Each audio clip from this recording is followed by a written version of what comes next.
So, firstly boys, what we want to do, just want to come over to your settings, graphics, right, so, full screen, you can, if you have two monitors, you can run borderless. There's literally no difference. Some people say there is, some people say there isn't. I think there isn't. But if you run two monitors, run borderless, especially if you're tabbing out like all the time as well for like YouTube or your Spotify or something like that. But if you only have the single screen, 100% full screen every single time. And then obviously you want 1920 by 1080 unless you're running a 1440 or whatever. In lobby FPS cap 60. Don't need less, don't really need more. And your in-game FPS cap, I would cap this to your monitor's refresh rate because there's no need to be going over your refresh rate because you're not going to see those extra frames anyway. Whether you can push 300 to 1,000 frames, you're not going to see the extra difference, so it doesn't matter. So just put that to what your monitor's refresh rate is, whether that's 144, 165, whatever, 240. Brightness, universal brightness for all maps. Please keep this enabled.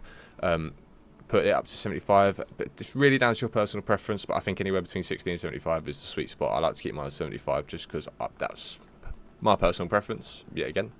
So once you've done all of that and everything, you want to come over to advanced. Right, once you are in this advanced tab, render scale, please leave this at 100. There's no need for 120 at all. First person camera FOV can be down to preference. It does affect your FPS literally by the cost of 3 to 4 frames, not even that. I run mine at 100.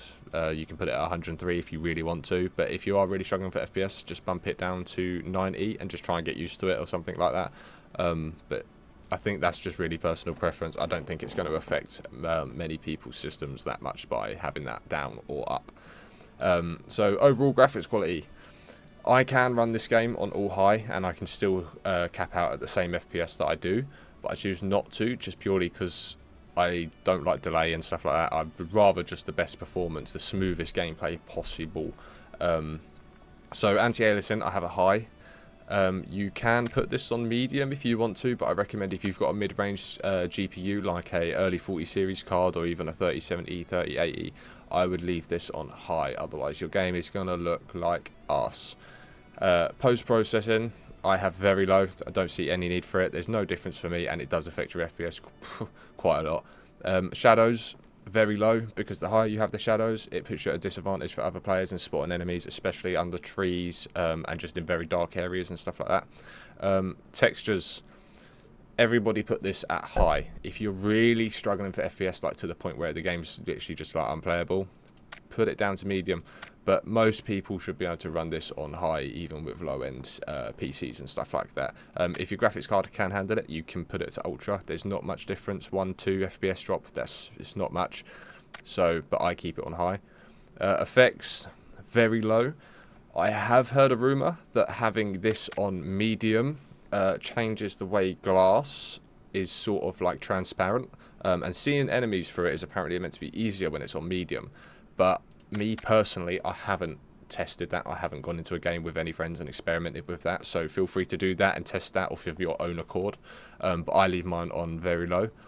Foliage, please keep it on very low, because as you can see, if we turn it up to ultra, as you can see over here in the distance, there's just more trees, and you don't want them blocking the view of the enemy, especially if they're running in distances, especially if you're playing competitive as well. You want to get eyes on every squad, wherever they are, do you know what I mean? You want to know what direction they're coming from, and you don't want to just have trees covering that, do you know what I mean? It's vital information to your game and stuff, so yeah, please just keep that very low.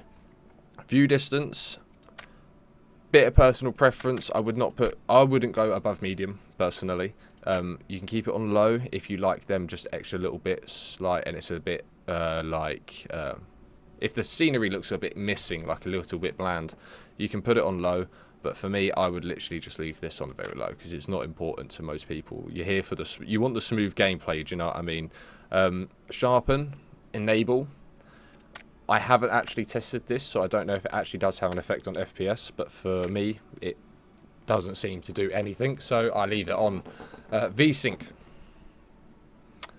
Disable VSync, please. If anyone's playing with VSync, throw your PC in the bin. Turn it off. Get it off. Disable. Gone. We're not even going to talk about it anymore. Turn it off. Gone. Motion blur. Turn it off. Absolutely horrible. Now, DirectX version. I have played around with this. Now, this is going to be different for everybody's PCs, depending on what rig you're running, graphics cards, CPUs, everything. Your whole thing is going to matter.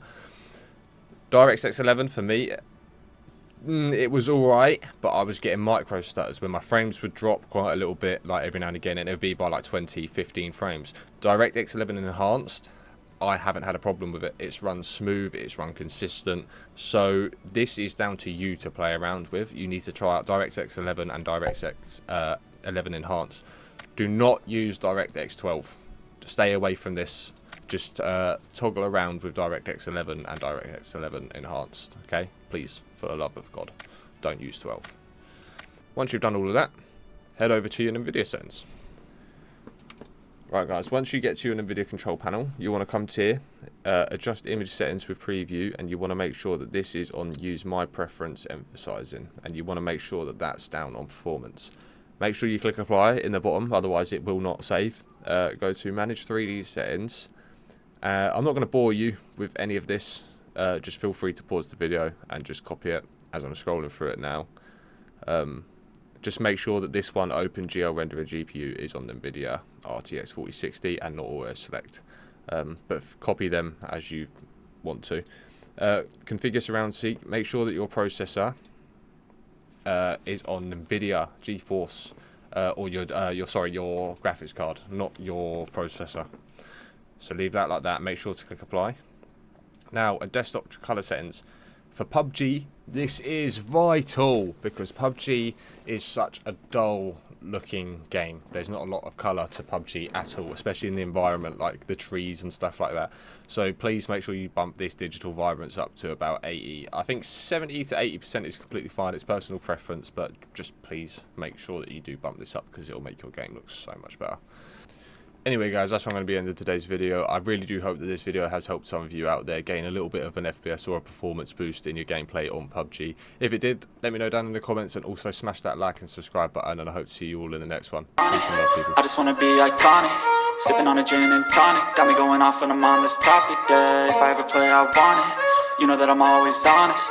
Stay away from those who are toxic, keep them out your face, no way, you don't want them, yeah. Don't try to drain my energy, the enemy is